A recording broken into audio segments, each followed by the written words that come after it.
This is Darren. This chapter starting off, we rebuild the wounds that I have inflicted on my Millennium Falcon. That right there is the first thing I built when I started building the Millennium Falcon. It's that little maintenance area inside the lounge area. So, starting off here, I know it's not as glamorous as the cockpit build or even some of the hallways or something like that, but this is a very important area to the build because it allows the Millennium Falcon to be separated in half. And the connections I built, simple Technic bricks, not bricks, but pins that had to keep the whole thing aligned. So, unsure of how many Technic pins I needed to connect it to make it feel secure, I had to kind of guess. I had to go through a little bit of experimentation.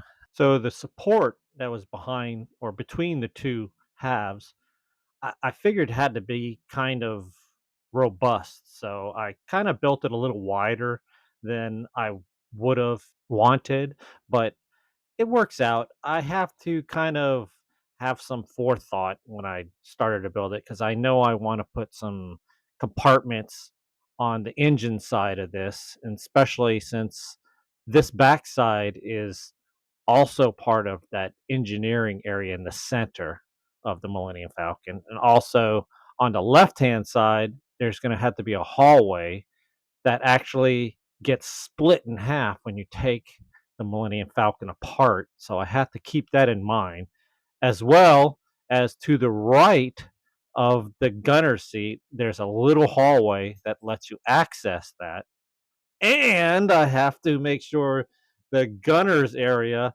has the other side of the wall as well on the engineering side of the split. So it was a lot to take into account.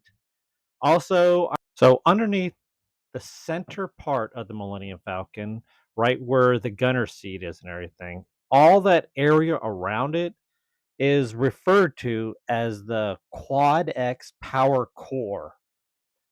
Exactly what that means, I'm not sure, but I'm assuming, and as many people are, is that's more of the power for the electronics, the hydraulics, other things powering some of the engines. If somebody has more information or more technical reasons for some of the stuff in the central part, I welcome your information. I welcome any information that you can share with me and with everyone else. So now that I finished the main structure, main support of the back half, I had to make sure it was smoothly connecting, and I found a messed up Lego in there, and I had to dig down to get that out of there. So the whole time I'm doing that, taking this apart again, I'm trying to think, what am I putting on the front half? What am I gotta add to the back part where the engine area compartment is going to come away? How much I want interaction between the 2 sides, and also how it ends up so that I could put minifigures and make easier scenes along that split. So one of the largest benefits to all this rebuild is the ability to bring the Millennium Falcon places by myself without 3 other people helping to move it. As always, thanks for watching. Thanks for supporting. This is Darren.